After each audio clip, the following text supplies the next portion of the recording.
Good morning, everyone. Today we're going to be doing top to bottom analysis on Toyota Motor Corporation. Toyota Motor Corporation, starting from the 1 week time frame. So this is our weekly zone.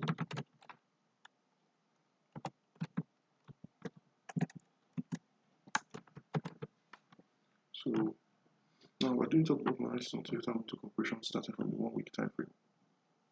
And what we're going to do, or how we usually do this, is we'll identify our zones, and our zones are support and resistance levels on higher time frames.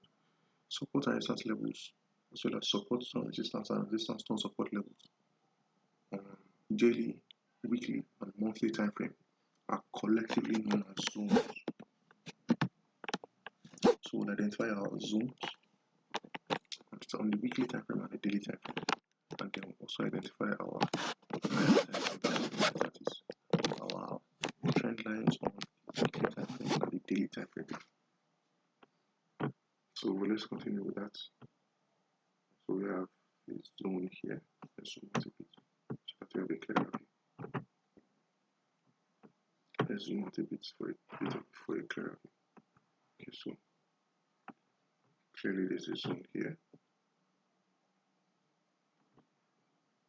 This is our weekly zone.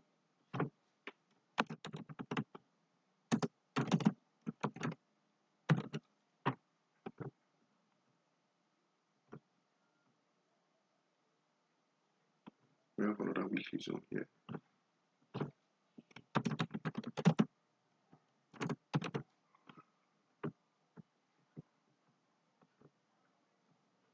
We also have another weekly zone here.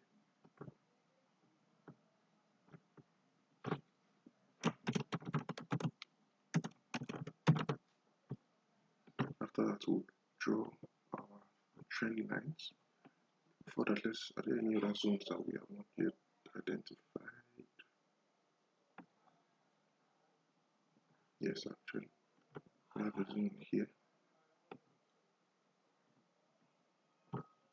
That's a weekly zone.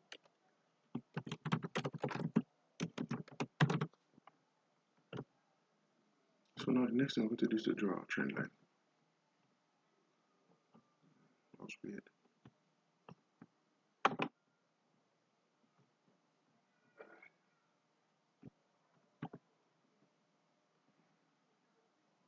So this is our weekly trend line. Let's make it black.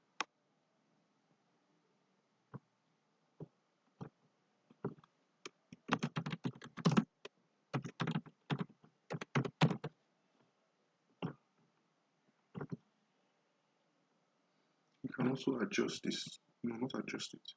You can also draw another weekly trend line like this. Hold on, I'm wondering, should I identify it like that? Or should I go with this?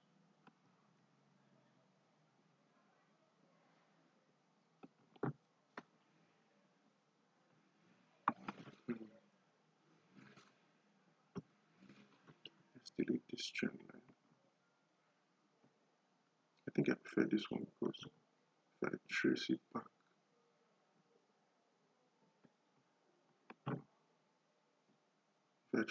it fits quite well with our initial points. So hold on. So this is our second weekly trend line.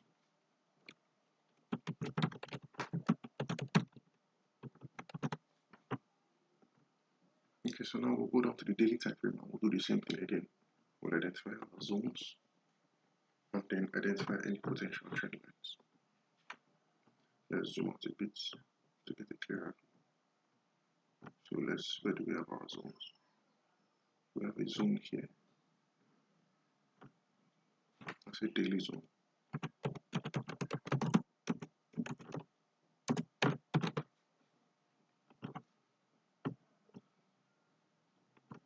We have a daily zone here.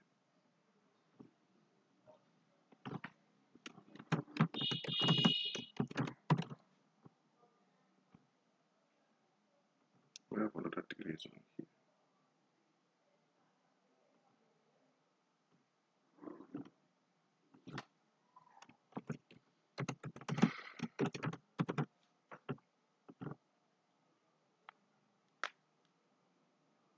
there any other daily zones we have yet to mark out? Yeah, we have a daily zone here as well. Okay, so let us identify our daily zones. Oh, I would love to identify some trend lines, but already our weekly trend line already.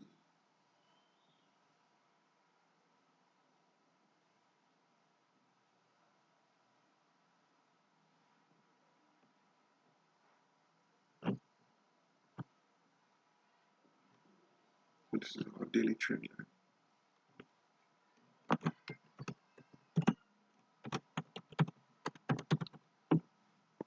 And then let's delete this because these two trend lines are too close to each other.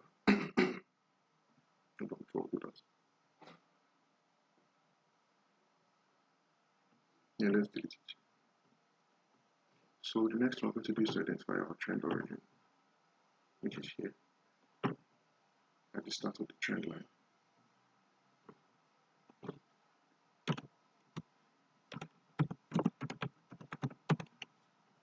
After that, we'll identify our market structure, which goes impulsive, correctional, impulsive, correctional, impulsive, correctional, impulsive, correctional.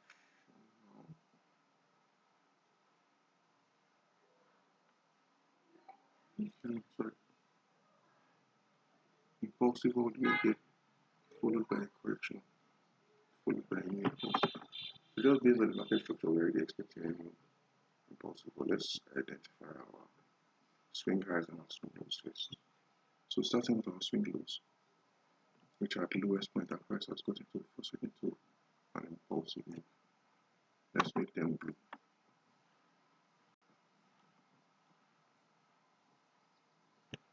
This is my first swing low or higher low. This is my second higher low. My third higher low. Next, I'm going to identify our higher highs, which will mark out with green.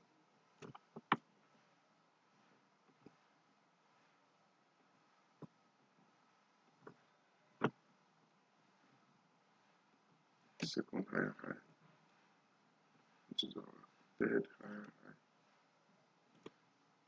And then this is our fourth higher high, which is also our most recent higher high. So what do we do?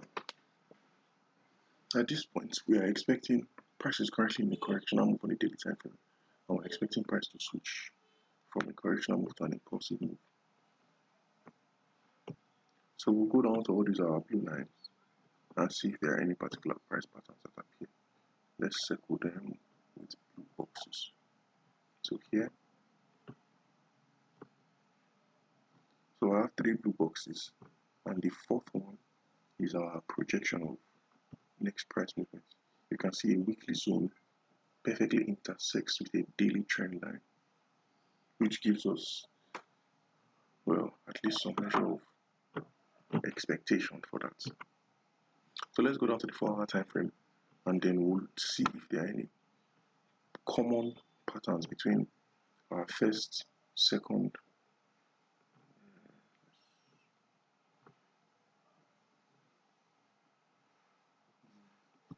between our first, second, and third blue boxes.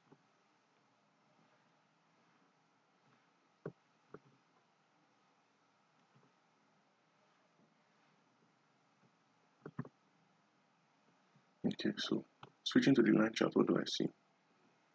I see a W pattern here.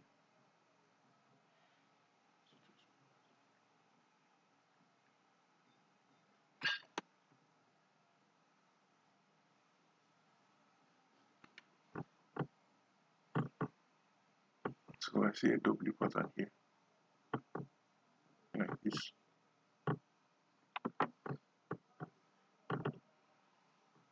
Switching to the line chart here, what do I see? I see a small W pattern followed by a big D. This doesn't really count as a W pattern, so this is just like a, not sure what I would even call it, but it is some kind of pattern at least. here, what do we have? Switching to the line chart, we can see a W pattern continuing a W pattern. So we have a W pattern like this, much like our first blue box. But then we also have a W pattern. But then we also have something like this. But then also have something like this, where we have a W pattern, a smaller W pattern continuing a larger W pattern.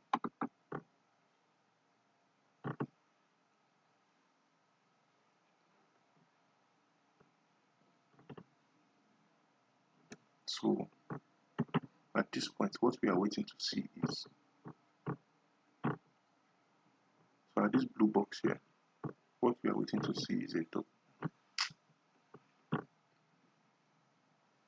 What we are waiting to see is a W pattern here. If we can spot a W pattern